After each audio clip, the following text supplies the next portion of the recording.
आज से तेरी सारी गलियां is that you always wanted to be a filmmaker. Now, right out of college, you thought you will join a film school. Now, for someone who at such a young age, after having watched, if I'm not mistaken, of course you'll tell us that part of the story as well, after having watched Sadma, or the Tamil version of it, for someone who always wanted to be a filmmaker, it took you rather long to release your first film, which is 2007. How old were you then?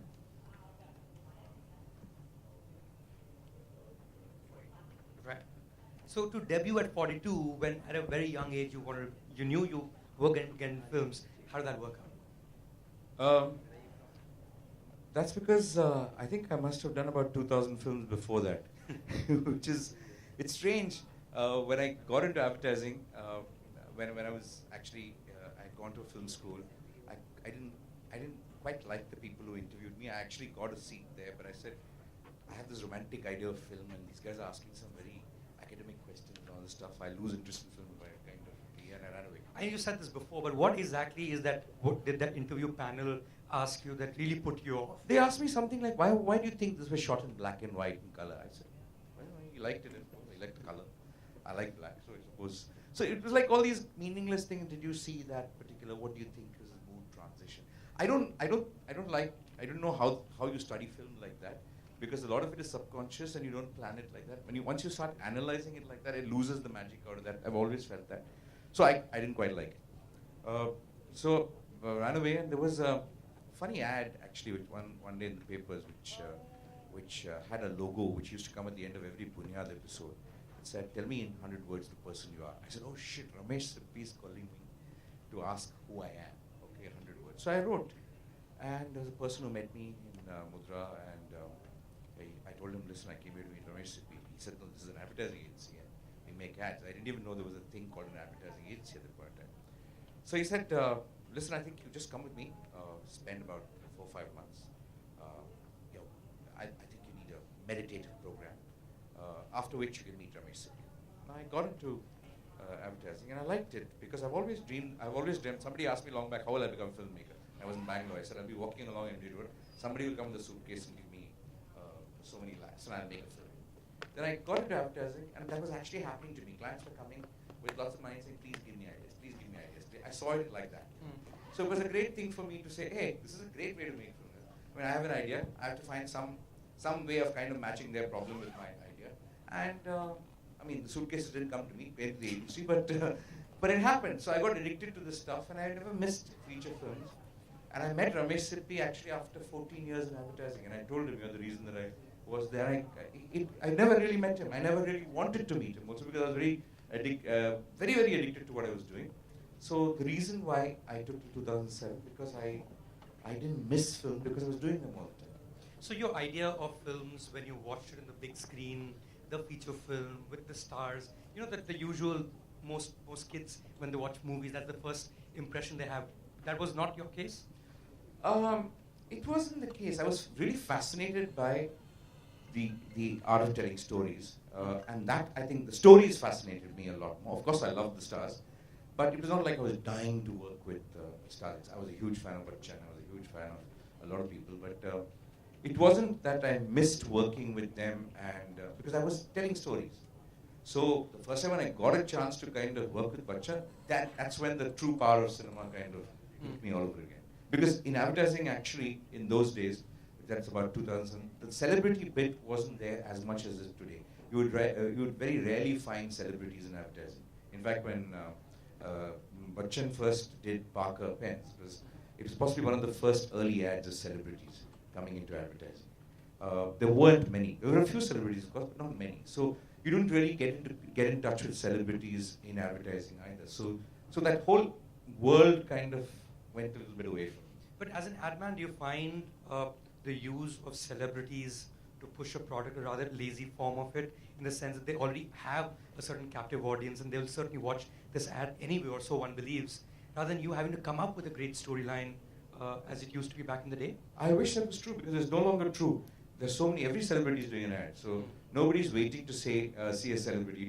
In fact, it requires an idea to differentiate the product from which is the product the celebrity is advertising now versus tomorrow versus day after. It requires the idea. So it's actually even more necessary today to kind of have a more. So why did that happen? Why did that transition take place? Was there sort of laziness in the ad industry? Yes, not laziness. There were a lot of clients, a lot of businesses were starting that needed immediate identification. So if you get a known face and kind of put them on the thing and say, hey, this guy advertised for him, so he must be a big brand, he must be a reputed brand. Reputation started mattering, and for people when a known celebrity endorses a product, it means, hey, these guys know their business. They are in serious business. Their products won't fail. They're A-listers. They're A-listers. By association. So that association happened. Today, that's no longer true. Right, but when you make a film, for instance, which is probably 30 seconds long, perhaps a minute long, or perhaps 5 seconds long, which is not even a complete scene in a feature film, but it's a full story told. How different is that when you move from that to making a feature film? Is it similar to, say, a sprinter trying to do like a long distance run or a marathon, for instance? I don't think so. I think the discipline you require is quite the same.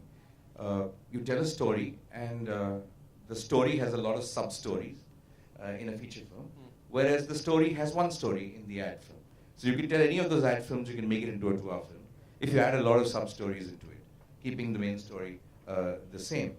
But I would think of ads as almost like various scenes from films rather than stories that you're telling. Is there any ad that you made, or perhaps you watched, that, and especially Indian ads, because there'll be immediate identification, that you thought would make for a great feature film? I'll just tell you from a personal example. I believe when we do the ads on Idea, I feel a lot of them can be game changers as far as thought processes are concerned. When we first did the Caste War film, when we actually said that if everybody had a number and not a name, then nobody would know which caste anybody belonged to. I think that could have been a great spoofy film for to end the caste politics in this country. Or, for example, people used to talk of education. Everybody's talking building education institutions. I've always wondered, why do you need buildings to educate? Why can't one educational system kind of connect itself to so many other people just for the use of a mobile phone? You don't really need to kind of go to a building. So we don't need to scramble for seats to a school. A school can connect to 50, 55 other villages, and they can all get the same education. So these were wishes and fantasies, which could have made for great full-length feature films with other emotions thrown in and other things thrown in, of course. And actually, in a lot of ads, most people do approach it like that, this way. It's almost like the potential of a bigger story and the seed of it there. Right. Now, getting back to your approach to filmmaking and how it could be perhaps different because of your background, which is 2,000 films that you'd already made before your debut. The sense I get from the interviews I've read of yours is that you have a one-line idea, or at least, and you'll please tell us the story about how Chini Kam happened to you. You have a one-line idea, and then you test it, and then if it's accepted, in this case with Amitabh Bachchan, then you write the full film. What was the one-line idea behind Chini Kam? Actually, I put it as 64, 34, 56. Which is 64-year-old guy likes a 34-year-old woman who's got a 56-year-old father. So that's how I just said that to Amanji. So he just looked at me like that. He said, what? I said, if you like it, write it. Because writing is a very painful process. It takes time, and you put in everything only when you know you're going to do it. He said, yeah, I like it, write it. Exactly. I wrote it. Then he liked what it is, and we did it. So it was like that, more than that. But I believe that why I think about the idea is, why I think the idea is the driver for me, the biggest thing is, again, this thought of the labor. Because if you're going to spend 1.5, 2 years, regardless of the success or the failure or the whatever the people, for you to go through this 1.5, 2 years, you need solid motivation. You can't be motivated by either I'm going to make 150 crores at the end of this 2 years, because you may or may not see the 150 crores. And you don't know anyway what to do with that, even if it comes. But to imagine and go through all the thoughts for that stuff, you need a damn good reason. And I think the reason to do it is the idea. Beyond anything, is this idea worth spending 2 years of my time to kind of do? Or is it like one more thing that's been done before? Or is it something I'm doing for some other purpose? You need to be very clear about what it is. In my case, I want to be clear about, hey, sounds like something that at least I haven't seen before. So let me try and do that. First, for me, that's the most important thing, an idea that excites me, and an idea at least I should not have seen before. And that's why I like to write my own things, because a lot of the film is in the writing. A lot of the film is in the writing. So that is possibly the most interesting part of filmmaking. So what was the one-line idea behind Paa? Paa was very simple. Actually, I had gone to meet Amitji one day on some promotion of Chinikam, and there was Abhishek, and he was sitting, he was speaking very seriously, he was saying very wise things, which is unlike Abhishek. And Amitji was saying some very foolish things, which is unlike Amitji. And I was looking at them and said, these guys are behaving quite differently. This guy's behaving like his kid, that guy's behaving like a dad, saying, what if we do some film which we kind of, if I ever do a film with them, I must do us the truth. I don't know why I thought of that. Then first I went into the fantasy trip, should be a fantasy, should we do that and everything else. Then I discovered this ailment called progeria. Then I said, okay, now that's possible. Now I wanted to set in the real space. I didn't want to kind of do it in that fantasy space. Then that's how it evolved. Going ahead, what was the one-line idea behind Shamita? This is actually true. I mean, I went to Amitji's birthday on, I think it's 69th, if I'm not mistaken, or 71st. I don't remember today. I think 71st birthday, and I didn't have anything to give him. He doesn't drink. He doesn't do anything. I don't know what to give him. So I said, okay. I had to think of an idea in the cab on the way, because I didn't have a car. That day, my driver decided I was not, so I had a long time in the cab to think. So I thought, and I said, this is the man who's known for his voice. And his voice, now today you take it for granted, Amitabh Bachchan's voice. So on his face, it's taken for granted. So how do you bring interest back into his voice? To take it away and put it on somebody else's face, maybe the back again, the interest would come. It started like that, and that's all I told him actually, as a birthday gift. So it started as a trip to kind of give the voice of India, the voice that I really love, back again, inject a lot more stuff and putting it in somebody else's face. That's exactly how it started. Is it true that Shamita was supposed to be Shah Rukh and Amitabh? Yeah, it was. For the title? It originally was, of course. We did. Then again, when you have two big actors, like I did realize, there's a lot more to do than just the film. So it took a long time to kind of, for me to understand that. There's a lot of things that we went through. I mean, there were days when actually in discussions where Amitji would say, it's not my film. Shahrukh would say, it's not my film. Amit would say, it's not film. I said, whose film is that? I said, it's my film. It's not your film, not your film. Okay, it's my film. So we had a lot of discussions. And finally I felt that, finally after many months, actually, when both people were really keen to do it, somewhere I think something didn't work out. That there was not enough, let's say, confidence that it would be, that both would shine through. It was always like one would shine through, both felt that kind of stuff. So it got into an uncomfortable space. Then I said, I don't want to live with this kind of uncomfort. Let's take a call and kind of settle it, then move on. Then actually I didn't want to do the film without the two of them at one point of time. I really didn't want to do the film. Then I just remembered the reason why I started this particular film. The reason I started this film was the voice. So I said, man, this is a once-in-a-lifetime opportunity. I don't know when I'll be able to do this thing again. So that started giving me a little more greed in my head. Shit, it's an idea that I won't be able to do it again. Then I met Dhanush. Then that whole thing happened. Then I found this guy's an electrifying actor, so we can do it.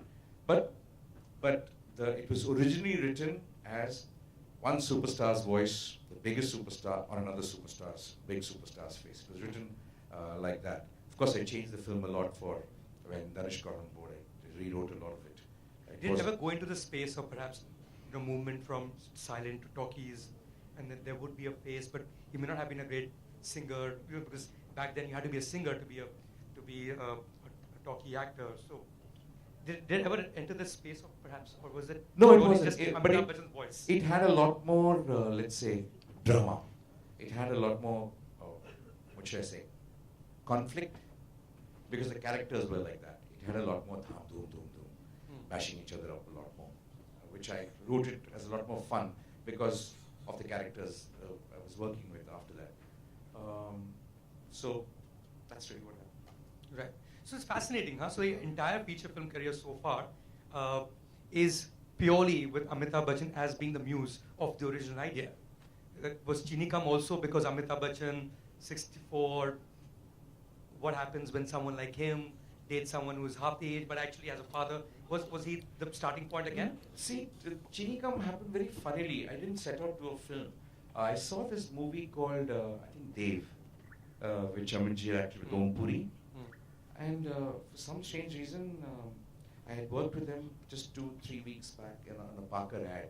That's the first time I had met him, 2-3 months or something like that. So I knew him a little bit. And I saw Dave, it was, I remember, 2 o'clock in the night. And I sent him some weird message, I don't know what mood I was in. And I had his number, so I had sent him something about, do you know who you are, what this thing. Because I had a certain personality on Amitabh Bachchan. See, he's always petrified of my late night messages because he doesn't know what will come. So one of these messages which came, and I didn't know why I sent it, and not knowing the man, this is Amitabh Bachchan, and I got his number and I sent him one almost like you would criticize a film. I sent him that kind of stuff of some various things of this is not mine, I'm a fan of you, can't do this. I remember I did that to Black also to him and he never spoke to me for 2 weeks. But there are 2-3 instances I've done that to him and he sent me a very funny message. The next day morning I get up, 2 o'clock, why is this man awake at 2:45 of the night? I have no idea. I slept, I sent the message and I slept. Around 5 o'clock I think some messages come. It just had a about some 5,000 okay, understand. And I stopped. And it was fantastic getting a message from Amitabh Bachchan. You bastard, I know what you're thinking. Who the hell are you? All that must have, it was all, paraphrased in my head. So then I was, obviously when somebody sends you a message like you think. And it means nothing. It means nothing. So it's zinging in your head. It's humming in your head. So I was sitting on a Lifebuoy ad. I remember this very clearly. There's an ad where the guy cleans up the street. A little boy cleans up the street for this thing. And I was struggling for that idea. Before that idea came, I was sitting with another creative director of mine, and I was rapping with him. What do you do? What do you do? Yeah, let me just go to the loo and come back. So I went to the loo and just took a pee, and I was kind of, I said, I have an idea. He said, client, tomorrow's client. I said, not for that idea. I have a different idea. And these things. So I suddenly had this thing, and I messaged him saying, I have an idea. Yeah, the Lifebuoy ad came later, but that thing happened that day. So that's how Amitabh Bachchan, an idea for Bachchan, hit me as a feature film idea on that particular day. Then afterwards, once you work with him, it's very difficult to, think. Every filmmaker would love to think of ideas for Bachchan. It's just not me. I mean, you ask anybody, they'll say they'd love to work. They'd love to do one film with him. They'd love to do films. I've just been fortunate to get 3 ideas which I thought were correct for him. And I hope I do, but I would never force an idea on his. I don't look at him and think of an idea. I think of an idea. Fortunately, the ideas that I've had have fitted what is right for him. But it won't be a force fit always. Yeah, though I'd love to kind of get every idea for him, but I don't know how to. Right, but now it's an idea that pops in your head. There is the person who's there. The person says yes. You spend about 2 years or a year and a half. You make the film. Now, when you compare someone like you as a director with someone like you as a producer, when you produced English English and your wife Gauri was the director of that film, that is very different from your films in the sense there's far more self-expression. Do you, as a creative person, see no reason to express so much of yourself and perhaps enjoy ideas far more?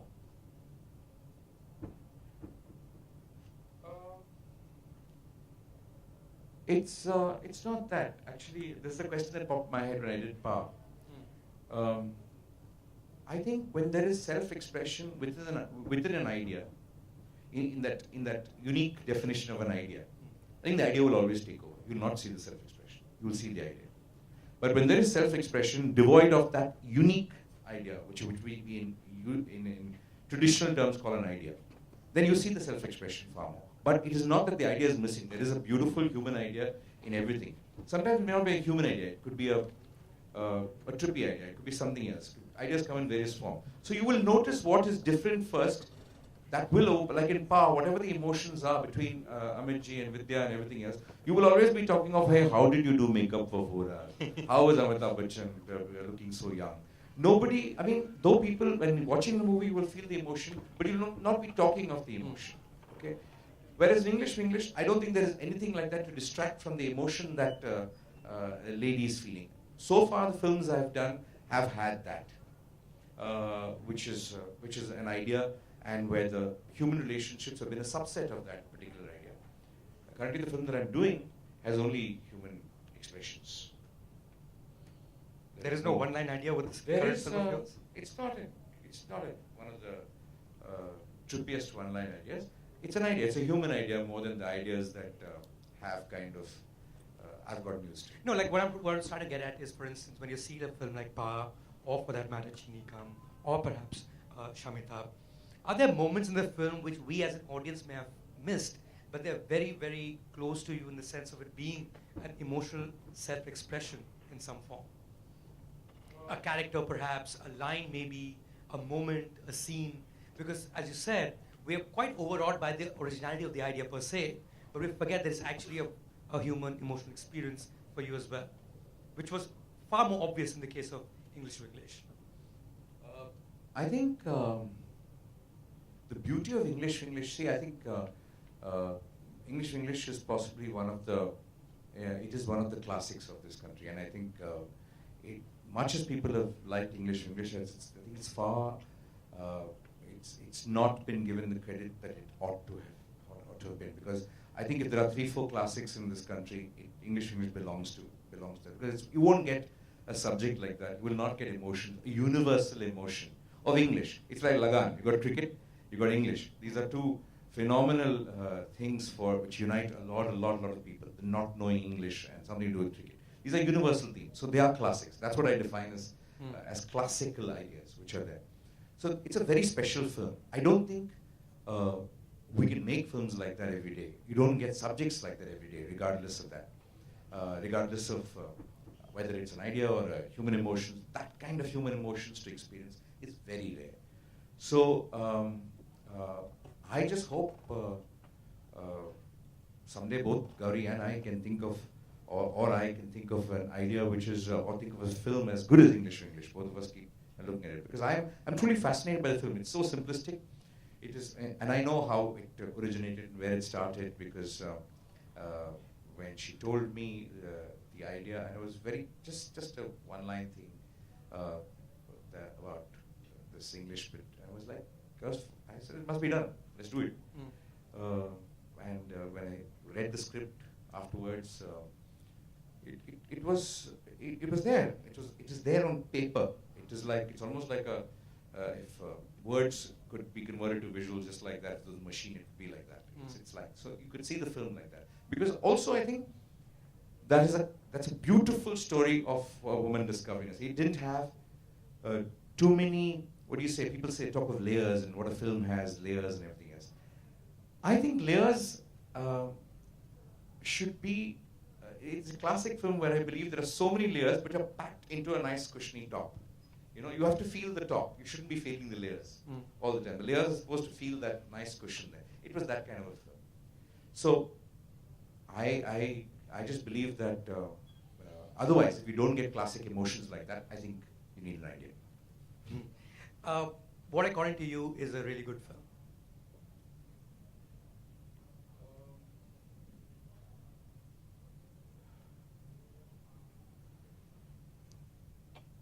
There is no definition for really good. Something you enjoy and something you cry Sure. with, something you laugh. But I think The moment you hear the word English and you know it's a universal subject, we should make it. When you just see a film, is there some rule that works for you as well?